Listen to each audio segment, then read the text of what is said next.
Hello friends, स्वागत है आप सभी लोगों का। आज हम लोग देखेंगे गणित की प्रकृति एवं स्वरूप, गणित शिक्षण की विधियां और गणित शिक्षण की समस्याएं। यानी जब पूरा रिलेटेड ही है गणित शिक्षण से कि गणित की जो है नेचर कैसा होता है। जैसा आपका नेचर है कि आप ज़्यादा बोलते हैं, कम बोलते हैं, जो है यहाँ पर हंसमुख नेचर का है, शांत स्वभाव का है, तो ये आपका प्रकृति है। उसी तरह गणित का भी कुछ न कुछ प्रकृति है, उसके बारे में हम लोग देखेंगे। दूसरा है उसका स्वरूप, यानी कि बनावट कैसा है मैथ का, ये मैथ जो है सेटल कैसा होता है, स्ट्रक्चर उसका कैसा है। तीसरा है गणित शिक्षण की विधियाँ, यानी कि जो आप गणित पढ़ाइएगा विद्यालयों में तो आप किन तरीकों का उपयोग कीजिएगा। और जो है लास्ट में गणित शिक्षण की समस्याएं, यानी कि जब आप गणित पढ़ा रहे हैं तो आपको किन किन समस्याओं का सामना करना पड़ सकता है। तो ये तमाम चीज़ों को हम लोग एकदम विधिवत तरीक़ा से और बारीकी से समझने की कोशिश करेंगे, ताकि कोई भी चीज़ में प्रॉब्लम और दिक्कत आपको होने वाली नहीं है। आइए देखते हैं ज़बरदस्त तरीक़ा से। पहला अगर हम भाग की बात करें तो गणित की प्रकृति एवं स्वरूप, ठीक है। तो हम गणित की प्रकृति की बात करते हैं तो सबसे पहले समझना होगा कि गणित क्या है। एक और बात, आप वीडियो को पूरा देखा कीजिए, तभी चीज़ें क्लियर हो पाएंगी, क्योंकि संभावित जो है कि अक्टूबर में एग्ज़ाम लिया जा सकता है। और यहाँ पर इम्पोर्टेंट है कि जब तक पूरा नहीं देखिएगा तब तक कॉन्सेप्ट क्लियर नहीं होगा, पहले चीज़। और दूसरा चीज़ है कि कुछ वीडियो को लाइक, शेयर, सब्सक्राइब तमाम चीज़ें कर भी दिया कीजिए, ताकि जो है हमको क्या से करे कि मन भी लगे बनाने में, चीज़ें चलती रहती है सही ढंग से तो अच्छा लगता है। आइए समझे गणित क्या है। तो गणित वह विषय है जिसमें संख्या हो गया, आपका मात्रा हो गया, आकार हो गया, माप हो गया, स्थान हो गया, पैटर्न हो गया, संबंध हो गया, तर्क हो गया, परिवर्तन का अध्ययन किया जाता है। तो ये तमाम चीज़ें जो आप देख रहे हैं यही गणित है। कि गणित में आप क्या करते हैं, तो गणित क्या है, एक सब्जेक्ट है, जैसे अदर सब्जेक्ट है, साइंस है, आपको सोशल साइंस है, उसी तरह एक विषय है। और जिसमें हम क्या करते हैं, संख्याओं का, मात्रा का, आकार का, माप, पैटर्न, परिवर्तन इत्यादि का अध्ययन करते हैं। तो चलिए अब देखते हैं आगे। सरल शब्दों में हम इसे ही कह सकते हैं कि गणित केवल संख्याओं की गणना नहीं, बल्कि तार्किक ढंग से सोचने और समस्या का समाधान करने की प्रक्रिया है। उदाहरण में यदि किसी बच्चे से पूछा जाए कि 25 + 17, तो वह केवल जोड़ नहीं कर रहा है, बल्कि संख्या, संबंध और जो है गणना की प्रक्रिया को भी साथ में समझ रहा है कि संख्याएं एक दूसरे से कैसे संबंधित है और गणना की प्रक्रिया कैसे होती है, यानी कि जोड़ने की। तो ये चीज़ें हैं। अब बात करेंगे गणित की प्रमुख विधियाँ क्या है गणित की। हाँ ठीक है, गणित की प्रमुख अगर विशेषता की बात करें दोस्तों, तो क्या विशेषता है इसकी। जो गणित है उसकी कुछ खासियत तो होगी। तो विशेषता ये है कि गणित तार्किक विषय है, ठीक है। तर्क के आधार पर ये विषय है। कैसे तार्किक हो सकता है, गणित में जो है निष्कर्ष तर्क और नियमों पर आधारित होती है। इसमें क्या दिया जाता है, तर्क दिए जाते हैं कि ये चीज़ ऐसे होंगी। हमने क्या किया, इकाई अंकों को साथ जोड़ा, दहाई को साथ जोड़ा, हासिल लिया, ये तमाम चीज़ें। और दूसरा चीज़ है इसका एक नियम होता है स्पेशल। तो ये इसकी क्या है, विशेषता है कि गणित तार्किक विषय। उदाहरण में 2 + 3 5, 3 + 2 5, तो ये तर्क हो रहा है, ये ध्यान रखना है। तो जोड़ की क्रम विनिमयता को स्पष्ट होती है। गणित जो है अमूर्त विषय है। समझिए बातों को, अमूर्त विषय कैसे है। गणित में कई अवधारणाएं जो आपको है अप्रत्यक्ष रूप से दिखाई नहीं देती। जो दिखाई देने वाली चीज़ नहीं होती है वो क्या होता है, अमूर्त होता है, ध्यान रखना है। तो जैसे हम कहेंगे संख्याएं, शून्य, ऋणात्मक संख्या, अनंत, चर, ये सब दिखाई दे रहे हैं, नहीं दिखाई दे रहे हैं। इसलिए जो है प्राथमिक स्तर पर आपको मूर्त वस्तुओं से अमूर्त अवधारणाएं की ओर जाना चाहिए। यानी पहले आप क्या कर रहे हैं, कोई वस्तु ले रहे हैं, जैसे यहाँ पर सेव दिखाया गया है, तो सेव को आप क्या कर रहे हैं, गिट्टी हो गया, सेब हो गया, कागज़ हो गया, तमाम चीज़ें अलग अलग जो मूर्त हैं, जिसे बालक छू सके, देख सके, समझ सके। तो मूर्त चीज़ें पढ़ानी चाहिए, तब अमूर्त की ओर जानी चाहिए। तो गणित कैसा विषय है? अमूर्त विषय है। ये चीज़ें हमने जब समझ लिया है, जैसे 3 सेव, संख्या की अवधारणा समझ आएगी। अब है गणित क्रमबद्ध विषय है, ठीक है, एक सीक्वेंस में गणित चलता है। कैसे क्रमबद्ध है समझिए। गणित ज्ञान एक निश्चित क्रम में विकसित होती है, ये ध्यान रखना है। जैसे आप समझ रहे हैं, उदाहरण में पहले आप संख्या को जानिएगा, नंबर को 0 से लेकर 9 तक, उसी से सभी तो बनी हुई है। तो संख्या को आपने जब जान लिया तो उसके बाद जोड़ कीजिएगा, घटाव कीजिएगा, गुना कीजिएगा, भाग कीजिएगा, भिन्न कीजिएगा, दशमलव की ओर पहुँचिएगा।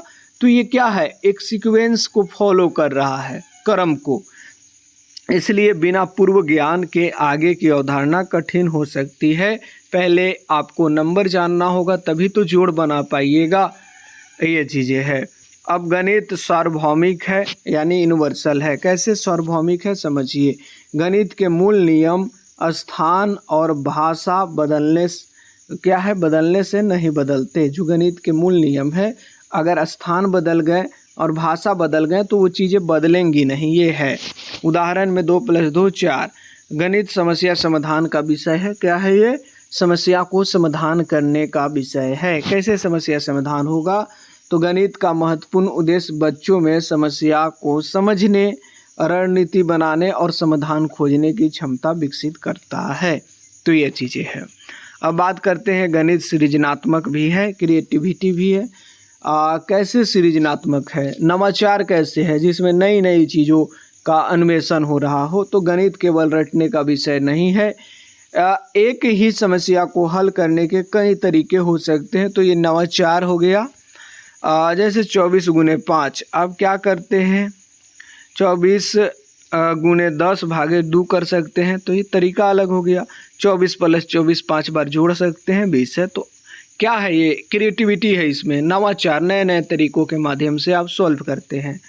अब है कि गणित दैनिक जीवन से जुड़ा होता है। गणित का प्रयोग आप सामान उमान के खरीदारी करते हैं, समय, दूरी, वजन, क्षेत्रफल, आंकड़े और पैसे के हिसाब रखने में उपयोग करते हैं। तो दैनिक जीवन में उपयोग कर रहे हैं। अब हम बात करेंगे गणितीय ज्ञान के महत्वपूर्ण घटक क्या है। तो संख्या ज्ञान। आपको गणित जानने के लिए संख्या की जानकारी होनी चाहिए, नंबर की, संख्याओं को पहचानना, पढ़ना, लिखना, तुलना करना इत्यादि। जैसे जोड़, घटाव, गुना, भाग, ज्यामिति, उसी तरह आकार है, आकृति है, रेखा है, कोण है, क्षेत्रफल है इत्यादि। मापन, लंबाई, भार, क्षमता, समय आदि। पैटर्न, दोहराव, क्रम को पहचानना, आंकड़े, डेटा का संग्रह, संगठन और व्याख्या इत्यादि शामिल है। अब हम बात करेंगे गणित शिक्षण के प्रमुख उद्देश्य कि हम गणित शिक्षण क्यों करा रहे हैं, बालकों को गणित क्यों पढ़ा रहे हैं। इसका उद्देश्य तो होगा, आप ये वीडियो देख रहे हैं तो इसका उद्देश्य है कि आप एग्जाम में अच्छे खासे नंबर लाएं, सीधा सीधी बात है, और अवधारणाओं को समझें। तो ये उद्देश्य है आपका। तो इसी तरह हम गणित बालकों को पढ़ाते हैं तो कुछ उद्देश्य होगा। गणित शिक्षण का उद्देश्य केवल जो है सही उत्तर प्राप्त करना नहीं है, बल्कि जो है बालकों के अंदर तार्किक चिंतन को विकसित करना, विश्लेषणात्मक क्षमता, समस्या समाधान की क्षमता, सृजनात्मकता, गणितीय संचार, संख्याबोध, स्थानिक समझ इत्यादि का विकास करना है। अब समझिए गणित शिक्षण की विधियाँ, आप कैसे बालकों को गणित पढ़ा सकते हैं। तो ये तरीकों को हम देख लेते हैं। गणित शिक्षण का विधियाँ है। पहला, आगमन विधि। यहाँ से क्वेश्चन पूछे लिए जाते हैं डायरेक्ट सभी टीचिंग एग्जाम में, चाहे आप सीटेट दे रहे हो, चाहे जेटेट दे रहे हो, चाहे टीचर के एग्ज़ाम दे रहे हो, जिसमें पैडागोजी वाला सेक्शन होता है। यहाँ से क्वेश्चन पूछ लिए जाते हैं, चाहे बीएड हो, डीएलएड हो, ये तमाम जगहों पर ये नज़र आता है। तो आगमन विधि को हम लोग कहते हैं इंडक्टिव मेथड। ये गणित पढ़ाने का तरीका में आपको शामिल है। आगमन विधि, इंडक्टिव मेथड, ये क्या है? इसमें जो है विशेष उदाहरणों से सामान्य नियम तक पहुंचते हैं। जैसे हमने उदाहरण ले लिया, क्या समझिए कि बच्चों को बताया जाए कि 2 + 4 6, 6 + 4 + 6 10, 6 + 8 14। तो बच्चे उदाहरणों का निरीक्षण करके पैटर्न खोजते हैं। तो ये क्या है? पहले हम उदाहरण है तो ये क्या चीज़ है, पहले उदाहरण बाद में नियम, तो आगमन विधि, इतना याद रखिए। पहले उदाहरण तब फिर नियम की ओर हम जा रहे हैं, तो आगमन विधि है ये। विशेषता क्या है, विशेष से सामान्य की ओर हम जा रहे हैं। लाभ क्या है, बच्चे की सक्रिय भागीदारी होगी, खोज की भावना उनके अंदर आएगा और तर्क शक्ति का विकास होगा। दूसरा विधि, यहाँ से प्रश्न आते हैं इसलिए चीज़ों को ध्यान से देखिए। निगमन विधि यानी डिडक्टिव मेथड, इसमें क्या है, हम नियम से, न से निगमन और न से नियम, तो नियम से हम लोग क्या कर रहे हैं, नियम से हम लोग उदाहरण की ओर जाएंगे, उदाहरण की ओर जाएंगे नियम से, तो इसे निगमन कहेंगे। ये सामान्य नियम से विशेष उदाहरण की ओर जाते हैं, जैसे सम संख्या प्लस सम संख्या बराबर सम संख्या, ये चीज़ हमने नियम पहले बता दिया बालकों को। अब हम उदाहरण की ओर जाएंगे, जैसे 8 + 12 दोनों सम संख्याएं हैं, सम संख्या उसे कहेंगे जो 2 से पूरा पूरी कट जाए, तो ये चीज़ें हैं। इसकी विशेषता क्या है, ये सामान्य से विशेष की ओर बढ़ेगा, और जो है आगमन विधि था वो क्या कर रहा था, विशेष से सामान्य की ओर बढ़ रहा था, तो ध्यान रखिएगा। अब थोड़ा समझिए, बातों को याद रखिए। आगमन जो है उदाहरण से नियम, और न से निगमन न से नियम, तो नियम से उदाहरण की ओर, बस इतनी याद रखना है आपको। विश्लेषणात्मक जो है विधि की बात करें तो इसमें क्या होता है, इसमें समस्या को छोटे छोटे भागों में विभाजित करके समाधान तक पहुंचा जाता है, तो ये विश्लेषणात्मक विधि है, ये तरीका है पढ़ाने का। मैथ जब आप पढ़ाइएगा विद्यालयों में, तो उदाहरण में किसी संख्या में यदि किसी समस्या में आयत का क्षेत्रफल निकालना है, तो क्षेत्रफल लंबाई गुने चौड़ाई है, तो पहले आवश्यक जानकारी पहचानेंगे, फिर जो है सूत्र का प्रयोग करेंगे, तो ये तरीका है। दिशा अज्ञात से ज्ञात की ओर हम जा रहे हैं। फिर आता है संश्लेषणात्मक विधि। अभी हमने देखा विश्लेषणात्मक विधि को देखा ना, एनालिटिक मेथड। इसमें क्या है कि समस्या को छोटे छोटे भागों में विश्लेषण किया जाता है, तोड़ दिया जाता है और समाधान तक पहुंचा जाता है। लेकिन ये क्या है, दूसरा आता है संश्लेषणात्मक सिंथेटिक मेथड। इसमें क्या है कि ये सब तरीका है पढ़ाने का मैथ। तो सिंथेटिक मेथड में ये बात है कि इसमें ज्ञात तथ्यों को जोड़कर समाधान तक पहुंचा जाता है। तो ज्ञात से समाधान और अज्ञात से ज्ञात की ओर, हम यहाँ पर ज्ञात से अज्ञात की ओर जा रहे हैं संश्लेषण में, और अज्ञात से ज्ञात की ओर जा रहे हैं विश्लेषण में। तो ये चीज़ें हैं, ट्रिक समझिए। विश्लेषण में तोड़ना है, छोटे छोटे भागों में बांटना है समस्याओं को, संश्लेषण में जोड़ देना है समस्याओं को, तो ये चीज़ें हैं। अब आता है समस्या समाधान विधि। इसमें क्या है, इसमें विद्यार्थी को वास्तविक गणितीय समस्याएं दी जाती है और वे जो है समाधान खोजते हैं। समस्या समाधान विधि में एक दुकानदार के पास 500 है, उसमें 275 खर्च कर दिए, तो कितने रुपये बचे। तो ये क्या है, ये आपको जो है यहाँ पर समस्या समाधान विधि है, इसमें आप सोचिएगा, स्वयं कीजिएगा, घटाइएगा।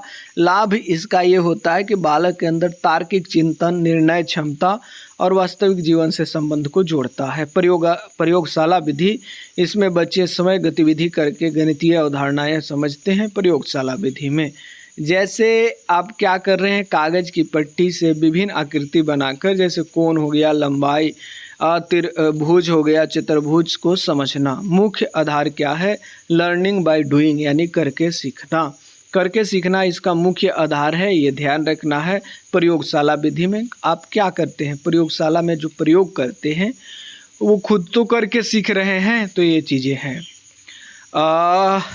लर्निंग बाय डूइंग जो ये सिद्धांत दिया गया है, जॉन डीवी के द्वारा प्रतिपादित है, जो मैं पेडागोजी का चाइल्ड डेवलपमेंट का क्वेश्चन बता दिया यहाँ पे। खेल विधि है, फिर खेल खेल के माध्यम से गणित सीखना, जैसे 500 से संख्या बनाना, कार्ड से जोड़ घटाव, नकली पैसे से खरीद बिक्री, घड़ी के मॉडल से समय सीखना इत्यादि शामिल है। विशेष रूप से उपयोगी प्राथमिक कक्षाओं में ये उपयोगी होता है। फिर आता है प्रयोजन विधि। विद्यार्थी किसी विषय पर एक कार्य परियोजना को पूरा करते हैं। उदाहरण में विद्यालय के विद्यार्थियों के पसंदीदा फल का सर्वेक्षण करना, उसका बार ग्राफ बनाना। ये क्या है, ये आपको जो है प्रयोजन विधि है, प्रोजेक्ट मेथड है। प्रोजेक्ट आप बनाते हैं, तो ये सब तरीका है गणित शिक्षण का। खेल जो है गतिविधि आधारित विधि, इसमें बच्चा गतिविधियों के माध्यम से अवधारणाएं समझता है, जैसे 10 वस्तुओं को समूहों में बांटकर गुणा की अवधारणा को समझना। गणित शिक्षण की समस्याएं। अब क्या है कि गणित शिक्षण होती है, टीचिंग किया जाता है गणित का, मैथ का, तो क्या होता है उसमें कुछ समस्याएं आती है। इन समस्याओं को समझेंगे। पहला है कि गणित का भय, बालकों के अंदर गणित का डर होता है, तो ये चीज़ें हैं, तो ये समस्या है। गणित जब आप पढ़ाइएगा तो बालक को गणितों से डर लगेगा, तो ये समस्या है। इवन सभी सब्जेक्ट में ये समस्या आ सकती है। कई बच्चों को गणित विषय कठिन जो है यहाँ पर विषय मान लेते हैं, जैसे बार बार डांटना। ये क्या करता है, कारण क्यों होता है कठिन विषय मानने का बालकों का? बार बार जो है उसे डांटा जाता है, केवल रटने पर जोर दिया जाता है, गलत उत्तर पर मजाक, कठिन भाषा का प्रयोग, अभ्यासों के अवसर में कमी। आप क्या कर सकते हैं बालकों के लिए कि ये जो डर है उनके अंदर वो दूर हो? गतिविधि आधारित शिक्षण कराइएगा, खेल आधारित शिक्षण, वास्तविक जीवन का उदाहरण, गतिविधियों से सीखने का अवसर। अब हम बात करेंगे गणित को रटने की प्रवृत्ति। ये भी समस्या है। गणित को रटना नहीं है, समझना है, तार्किक रूप से चिंतन करना है। तो गणित को बालक रट रहे हैं तो समस्या आएगी, यानी गणित रटने की प्रवृत्ति। यदि बच्चा केवल सूत्र याद करेगा लेकिन अर्थ को नहीं समझता तो वह परिस्थितियों में उसका प्रयोग नहीं कर पाएगा, तो डर होगा, समस्या आएंगे। जैसे बच्चा, उदाहरण ले लेते हैं कि बच्चे को क्षेत्रफल का सूत्र याद है कि क्षेत्रफल बराबर लंबाई गुने चौड़ाई, लेकिन यह नहीं पता कि क्षेत्रफल का अर्थ क्या होता है। यह जो है यांत्रिक अधिगम है।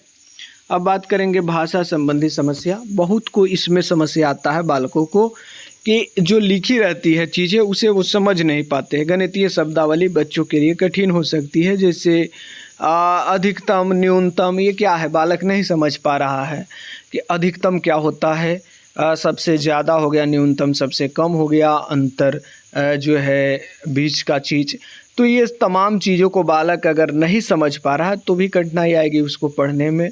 यानी शिक्षक को सरल भाषा और स्थानीय उदाहरणों का प्रयोग करना चाहिए। व्यक्तिगत भिन्नताएं ये भी समस्या पैदा करती है। आपको जो है CDP में पढ़ना भी है व्यक्तिगत भिन्नताएं।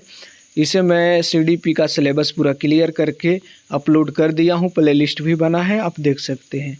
व्यक्तिगत भिन्नताएं की बात करें तो सभी बच्चे एक ही गति से गणित नहीं सीखते। हर एक बालक की जो है सीखने की प्रवृत्ति और टेंडेंसी, कैपेसिटी, एबिलिटी सब अलग होता है। आप अपने दोस्त को ही कंपेयर कर लीजिए। तो यहाँ पर ये कह सकते हैं हम लोग, तो ये समस्या डालेगी। किसी संख्या को जल्दी समझ आती है किसी को, और किसी को आकृति, किसी को मापन। तो क्या है, अलग अलग तरीका है समझने का। शिक्षक क्या करेगा, अलग अलग गतिविधि कराएगा। जब अलग अलग सीख रहे हैं तो अतिरिक्त अभ्यास कराएगा, सहयोगात्मक अधिगम, व्यक्तिगत सहायता देगा। तो ये चीज़ें हैं। अब बात करेंगे गणितीय अवधारणाओं को अमूर्त होना। अब क्या है कि गणितीय अवधारणा जो अमूर्त होती है, इसीलिए जो है प्रारंभिक कक्षाओं में मैंने यहाँ पर जो है सिलेबस में भी ये चीज़ें दिया गया है, तो डिस्कशन करके डाल दिया हूँ, उसे देखिएगा। जो गणितीय अवधारणा होती है तो प्रारंभिक स्तर में मूर्त चीज़ें भी पढ़ाई जाती है मूर्त रूप से। जैसे हमको जोड़ सिखाना है तो जैसे 3 + 2 लिखे तो 3 गिट्टी ले लिए और फिर 2 गिट्टी और उसे दिए, तो अब कहें कि उसे ये कितना हो गया, तो ये मूर्त चीज़ें हैं। तो अमूर्त है। अब जैसे भिन्न, दशमलव, ऋणात्मक संख्या आदि अमूर्त अवधारणाएँ हैं। यहाँ पर मूर्त, चित्रात्मक और अमूर्त की ओर हम लोग बढ़ते हैं। यहाँ पर हमने आपको ये भी पढ़ाया है कि 4 ब्लॉक अप्रोच क्या है, पढ़ाने का ये 4 स्तर क्या है, तरीके क्या है, ELPS अप्रोच क्या है। तो ये चीज़ें हमने समझा। जैसे उदाहरण में पिज़्ज़ा के टुकड़े चित्र फिर दिखाए जाएंगे, फिर 1/4 किए जाएंगे, ये चीज़ें। गलतियों को असफलता मानना। अब क्या है कि बहुत सारे बालक या शिक्षक, क्या होता है कि जब गलतियाँ बालक करता है तो उसे असफलता मान लेते हैं। चाहे अब बालकों के अंदर ये भावना आ जाती है कि मैं अगर गलतियां कर रहा हूं तो असफल हो रहा हूं, तो ये चीज़ भी आपको जो है समस्या डालती है। गणित में जो है गलती बच्चों को सोच और समझने का महत्वपूर्ण माध्यम है, ये ध्यान रखना। उदाहरण में यदि बच्चा लिखता है 23 + 18 = 31, तो यहाँ पर क्या है, तो शिक्षक को केवल गलत नहीं कहना चाहिए बल्कि उसे पूछना चाहिए तुमने 31 कैसे प्राप्त किए। इससे बच्चे की सोच और भ्रांति का पता चलता है। अगला जो समस्या पैदा करती है गणित शिक्षण में, केवल पाठ्य पुस्तक स्तर पर निर्भरता। केवल पाठ्य पुस्तकों पर निर्भरता भी समस्या पैदा कर सकता है। जैसे हम समझेंगे, यदि गणित केवल किताब और ब्लैक बोर्ड तक सीमित रहे तो सीखना नीरस हो जाएगा, उसे मज़ा नहीं आएगा, इंटरेस्ट नहीं आएगा बालक को। बेहतर विकल्प है कि बाजार, विद्यालय, घर, वास्तविक वस्तुएं, खेल सर्वेक्षण के माध्यम से सिखाना चाहिए। गणित शिक्षण में शिक्षक की भूमिका क्या होगी? अब शिक्षक की भूमिका को हम थोड़ा देखेंगे कि एक टीचर का महत्व क्या है, वो भूमिका क्या है, वो क्या कर सकता है जब गणित पढ़ाएगा। तो आधुनिक गणित कक्षा में शिक्षक केवल संख्या व्याख्यान देने वाला नहीं है, बल्कि शिक्षक क्या होगा, एक ये जो फैसिलिटर वर्ग जो है वर्ड देख रहे हैं, मार्गदर्शक वर्ग देख रहे हैं, ये दो वर्ड ऐसे हैं जो आपको 3-4 नंबर तो यही दे जाएंगे इन डायरेक्ट रूप से, 2-3 नंबर इनडायरेक्ट रूप से जो है आपको और ज़्यादा नंबर दे जा सकते हैं। हमेशा शिक्षक क्या होगा, बाल केंद्रीय शिक्षा में सहायक होगा, फैसिलिटर होगा, मार्गदर्शक होगा, प्रश्नकर्ता होगा, समस्या प्रस्तुतकर्ता और मूल्यांकनकर्ता की भूमिका निभाएगा। अब बात करेंगे बाल केंद्रित गणित शिक्षण। बाल केंद्रित गणित शिक्षण, बाल केंद्रित गणित शिक्षण में शिक्षक लगातार बोलता है, ये नहीं, इसमें जो है बालकों को भी बोलना चाहिए। बच्चे केवल सुनते हैं, गलत है। क्या है, आपको जो है यहाँ पर बाल केंद्रित शिक्षा में शिक्षक क्या करेगा, बच्चे से प्रश्न पूछना, बच्चे अनुमान लगाते हैं, बच्चे चर्चा करते हैं, बच्चे गतिविधि करते हैं और अपने जो है विभिन्न रणनीतियों को खोजते हैं। तो ये चीज़ें हैं। अब बात करेंगे गणित शिक्षण के महत्वपूर्ण सिद्धांत क्या है, आइए समझें। ठोस से अमूर्त की ओर और कॉन्क्रीट तो जो है एब्स्ट्रैक्ट की ओर गणित शिक्षण होना चाहिए। पहले ठोस वस्तुओं से आपको अवधारणाओं को समझाने चाहिए, फिर अमूर्त की ओर जाएंगे। जैसे हमने कहा कि 4 सेव, ठीक है, तो 4 सेव ले लिया, फिर लिख दिए 4 सेव, तो ये क्या हो जा रहा है, ये एब्स्ट्रैक्ट हो गया, ये कॉन्क्रीट हो गया। तो ये चीज़ें हैं। जैसे कंकड़ हो गया, फिर कंकड़ का चित्र हो गया, फिर संख्या लिख दिए 5, 5 + 3 8। तो ये चीज़ें हैं। अब आइए वन लाइनर देखते हैं, इम्पोर्टेंट है। गणित जो है मुख्यतः तार्किक एवं व्यवस्थित चिंतन का विषय है। गणित में समस्या समाधान का विशेष महत्व है। गणित केवल रटने का विषय नहीं माना जाना चाहिए। गणित शिक्षक मूर्त से अमूर्त की ओर जाना चाहिए। आगमन विधि विशेष से सामान्य की ओर जा रहा है। आगमन में हमने क्या किया था, हमने उदाहरण से नियम की ओर जा रखा है, तो विशेष से सामान्य की ओर जा रहे हैं। निगमन में हमने क्या किया था, नियम से उदाहरण की ओर जा रहे थे, तो सामान्य से विशेष की ओर जा रहे हैं। हमेशा नियम क्या है, सामान्य चीज़ होता है, उदाहरण विशेष चीज़ होता है। तो ऐसे याद रख सकते हैं। विश्लेषणात्मक विधि समस्याओं को छोटे छोटे भागों में बांटा जाता है विश्लेषण करने के लिए। संश्लेषणात्मक विधि में ज्ञात तथ्यों को जोड़कर निष्कर्ष पर पहुंचा जाता है। प्रयोगशाला विधि का आधार करके सीखना है। खेल विधि प्राथमिक स्तर पर अत्यंत उपयोगी है। गणित जो है दैनिक जीवन से गहराई से जुड़ा हुआ है। गणितीय भय को सकारात्मक वातावरण से कम किया जा सकता है। बच्चों की गणितीय गलतियां उनकी सोच को समझने में सहायक है। शिक्षक को गलत उत्तर पर बच्चों को अपमानित नहीं करना चाहिए। गणित में अनेक समस्याओं के लिए एक से अधिक समाधान संभव है। समस्या समाधान विधि विद्यार्थियों के तर्क शक्ति बढ़ाती है। गणितीय शिक्षण गतिविधि का जो है महत्वपूर्ण स्थान है। गणित में पैटर्न पहचान महत्वपूर्ण कौशल है। जो है गणित सार्वभौमिक प्रकृति का विषय होता है। यूनिवर्सल का सभी जगह एक समान होता है। जैसे 2 + 2 4, भारत में 4 है तो वो अमेरिका में भी 4 होगा। गणित में अमूर्त अवधारणाओं को समझने के लिए ठोस सामग्री का उपयोग किया जाता है। संख्या बोध गणित सीखने की आधारभूत क्षमता है। गणितीय भाषा को बच्चों के स्तर के अनुकूल होनी चाहिए ताकि वो समझे। व्यक्तिगत भिन्नताओं का जो है गणित शिक्षण में ध्यान रखना चाहिए। गणितीय अधिगम में पूर्व ज्ञान महत्वपूर्ण योगदान देता है। गणित में केवल अंतिम उत्तर नहीं, प्रक्रिया महत्वपूर्ण है। प्रयोजन विधि में विद्यार्थी सक्रिय रूप से कार्य करते हैं। गणित शिक्षण में स्थानीय परिवेश का उपयोग किया जाता है। खेल आधारित शिक्षण सीखने को रोचक बनाता है। यहाँ पर विश्लेषण का सामान्यतः अज्ञात से ज्ञात की ओर विचार किया जाता है। संश्लेषण में सामान्यतः ज्ञात से अज्ञात की ओर जाते हैं। संश्लेषण में क्या कर रहे हैं, ज्ञात से अज्ञात की ओर बढ़ रहे हैं, लेकिन विश्लेषण में जो अज्ञात चीज़ें हैं उससे ज्ञात की ओर बढ़ते हैं। गणितीय अवधारणाओं का निर्माण अनुभवों के आधार पर किया जाता है। गणितीय संचार में अपने समाधान की व्याख्या शामिल है। अनुमान लगाना गणितीय चिंतन का हिस्सा है। प्रश्न पूछना गणितीय सोच को विकसित करेगा। बच्चों को अपनी रणनीति समझाने का अवसर देना चाहिए। गणितीय अधिगम में सहपाठी अधिगम उपयोगी है। गणित में रचनात्मकता का भी महत्वपूर्ण स्थान है। केवल सूत्र याद करना वास्तविक गणित की समझ नहीं है। गणितीय अवधारणाओं को वास्तविक जीवन से जोड़ना प्रभावी है। गणितीय गतिविधि बच्चों की सक्रिय भागीदारी बढ़ाती है। गणितीय भय एक कारण नकारात्मक कक्षा वातावरण हो सकता है।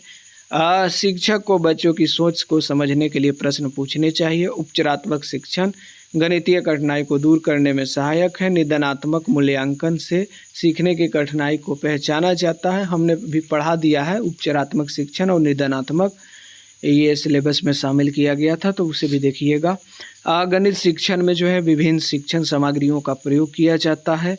अबेकस संख्या बोध और गणना सीखने में सहायक हो सकती है। ज्यामिति में मॉडल आकृति उपयोगी शिक्षण सामग्री है। गणितीय समस्या का समाधान करते समय रणनीति बनाना महत्वपूर्ण है। अब गणित सीखने में चर्चा और तर्क उपयोगी है। अच्छे गणित शिक्षक का लक्ष्य समझ, तर्क और समस्या समाधान विकसित करना है। आइए अब MCQ पर आते हैं। पहला क्वेश्चन है कि गणित की सबसे प्रमुख विशेषता क्या है? तो तार्किक और व्यवस्थित विषय। गणित जो है तर्क, संबंध, पैटर्न, समस्या समाधान पर आधारित विषय है।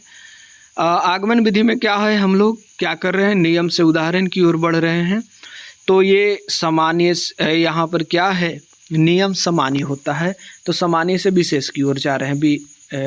विशेष से यहाँ पर क्या है, आगमन विधि में गति होती है, ठीक है, तो ये विशेष से सामान्य की ओर होती है। ये क्या है, हम आगमन विधि में उदाहरण से, उदाहरण को विशेष कहते हैं, नियम को सामान्य कहते हैं, तो विशेष से सामान्य की ओर जा रहे हैं। अनेक जो है विशेष उदाहरणों के आधार पर सामान्य नियम निकाला जाता है आगमन विधि में। निगमन वही जस्ट अपोजिट है, इसमें विशेष से हम सामान्य की ओर जाते हैं। यहाँ पर ध्यान रखना है, इसमें जो है क्या है, निगमन विधि, ठीक ना, तो नियम से जा रहे हैं, तो ये सामान्य से विशेष है, बी ऑप्शन हो जाएगा। पहले सामान्य नियम दिए जाते हैं, फिर हम उसके उदाहरणों का प्रयोग करते हैं। प्रयोगशाला विधि का प्रमुख आधार क्या है? तो प्रयोगशाला करके सीखना, सी ऑप्शन हो जाएगा। विद्यार्थी आप प्रयोग करते हैं प्रयोगशाला में, लाइब्रेरी में तो खुद तो करते हैं। विद्यार्थी स्वयं गतिविधि और प्रयोग करके गणितीय अवधारणा सीखता है।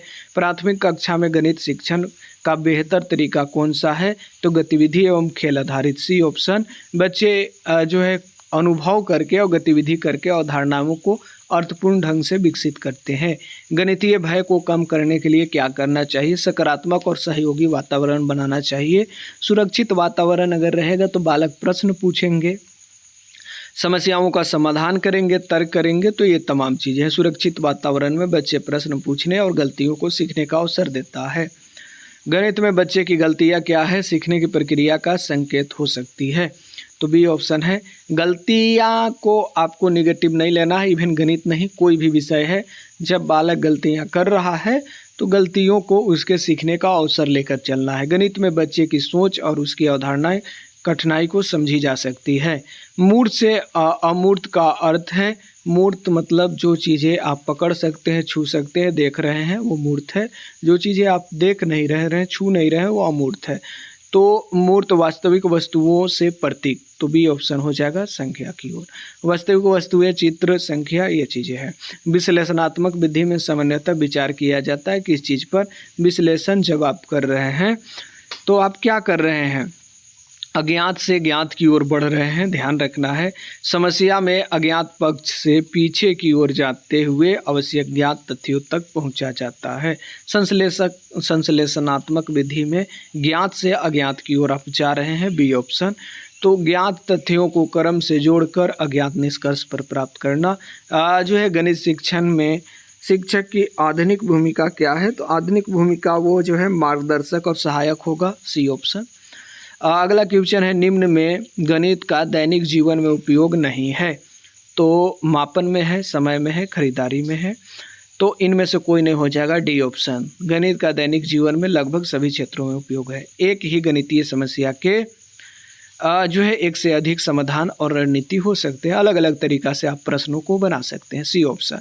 गणितीय चिंतन विभिन्न रणनीतियों और तुलना और चर्चा का महत्वपूर्ण है। बच्चों की व्यक्तिगत भिन्नताओं के अनुसार शिक्षक को क्या करना चाहिए? अलग अलग सहायक अवसर देना चाहिए। B option. हाँ, तो यहाँ पर बात कर ले। अगला है कि गणितीय संचार में शामिल है समाधान, प्रक्रिया और तर्क समझना। B option. अगला है प्रयोजन विधि में विद्यार्थी क्या होता है? प्रयोजन प्रोजेक्ट जब आप बनाते हैं, जैसे आपको दे दिए हम कि आप जो है गुना पर एक प्रोजेक्ट बना दीजिए कि गुना कैसे होती है संख्याएं के अनुसार, मूल चीज़ों के अनुसार। तो आप क्या कर रहे हैं? सक्रिय रूप से काम कर रहे हैं, उसमें खुद इन्वॉल्व हैं। अगला क्वेश्चन है कि गणित में पैटर्न का अध्ययन मुख्यतः किससे विकसित करता है? तार्किक और संबंध परक सोच को। A option. यदि बच्चा किसी सवाल को गलत उत्तर देता है तो शिक्षक का सर्वोत्तम कदम क्या है? शिक्षक पिटने लगेगा? नहीं, उसकी समस्या की प्रक्रिया को समझेगा। बच्चे की रणनीति जानकर उसकी जो है शिक्षक उसकी भ्रांतियों को पहचानता है और दूर करता है। गणित शिक्षण में स्थानीय परिवेश का प्रयोग क्या है? तो गणित शिक्षण में सीखने के वास्तविक जीवन से जोड़ना है। गणित शिक्षण का सर्वोत्तम लक्ष्य क्या है? तर्क समझ, समस्या समाधान क्षमता विकसित करना। तो ये क्या है? गणित शिक्षण का सर्वोत्तम लक्ष्य है। अब हम बात करेंगे कि जेटेट में लिए सुपर फास्ट रिवीजन, ये सभी एग्जाम के लिए है, ऐसा नहीं है। सूरज पूरब में उगता है, अगर कोई प्रश्न में आया कि सूरज किस दिशा में उगता है तो वो जेटेट के लिए पढ़ाया जाए, चाहे सीटेट के लिए पढ़ाया जाए, चाहे कोई भी कम्पिटिटिव एग्जाम के लिए, क्लास के लिए पढ़ाया जाए, वो तो यूनिवर्सल ट्रूथ है ना कि पूरब में ही उगता है। तो इसीलिए ऐसा नहीं मानिए कि ये जेटेट में ही काम देगा, सभी एग्जाम में काम देगा जिसमें ये सिलेबस के रूप में शामिल हो। तो समझिए, गणित जो है आपको तर्क, पैटर्न और संबंध, समस्या समाधान पर आधारित होता है। आगमन में है क्या है? विशेष एक से हम लोग सामान्य की ओर जा रहे हैं, उदाहरण से नियम की ओर जा रहे हैं। निगमन में सामान्य से विशेष की ओर जा रहे हैं, नियम से उदाहरण की ओर जा रहे हैं। विश्लेषणात्मक में क्या है? अज्ञात से हम लोग ज्ञात कर रहे हैं, विश्लेषण करके उसे छोटे छोटे टुकड़ों में तोड़ रहे हैं। संश्लेषण में क्या है? जोड़ रहे हैं हम, तो ज्ञात चीज़ों को एक साथ जोड़कर अज्ञात की ओर बढ़ रहे हैं। प्रयोगशाला करके सीखना, खेल विधि खेलते हुए सीखना, समस्या समाधान विधि समस्या, रणनीति और समाधान तक पहुंचते हैं। अच्छा गणित शिक्षक बच्चे को सक्रिय भागीदारी होगा शिक्षण में, और गलती है सीखने और सोच को समझने का अवसर देता है। बालक गलतियां कर रहा है तो वो सीखने का प्रक्रिया है। जो है प्राथमिक गणित मूर्त चित्त फिर देगा, चित्र चीज़ें दिखाएंगी, फिर अमूर्त की ओर बढ़ेंगी। तो ये चीज़ें हैं। परीक्षा में सबसे ज़्यादा ध्यान आपको रखना है कि आगमन बनाम निगमन की क्या है दोनों चीज़ें, विश्लेषणात्मक बनाम संश्लेषणात्मक, गणितीय भय के कारण का समाधान, सब पढ़ा चुके हैं। गणितीय शिक्षण में शिक्षक की भूमिका, गतिविधि आधारित शिक्षण, बच्चों की गलतियाँ जो है गलतियाँ जो है का शैक्षिक महत्व क्या है? सीखने में सुधार होता है, वो सीखने की प्रक्रिया है। वो मूर्त से अमूर्त की ओर बढ़ना, समस्या समाधान विधि, व्यक्तिगत भिन्नताएं और गणित का दैनिक जीवन में संबंध। तो ये तमाम चीज़ों को हमने बता दिया है। अब जो है आपके हाथ में है दोस्तों, इतना तो ज़रूर काम कीजिए, जहाँ तक भी हो वीडियो शेयर कीजिए और सब्सक्राइब किया कीजिए। बहुत लोग देखते हैं कि आधा वीडियो देखें, नहीं देखें, 2 मिनट देखें, 5 मिनट, 10 मिनट, तो उनसे कोई फ़ायदा उनको होने वाला नहीं है। ऐसा सोचिएगा कि ये जो है हमने क्या किया, अमृत पी लिया, अब जो है अमर हो गए, तो ये चीज़ें नहीं है। आपको पूरा देखना ही होगा वीडियो। और एग्ज़ाम बहुत जल्द आ रहा है तो इसका ध्यान रखिएगा। चलिए फिर मिलते हैं अगला टॉपिक में। बहुत बहुत धन्यवाद।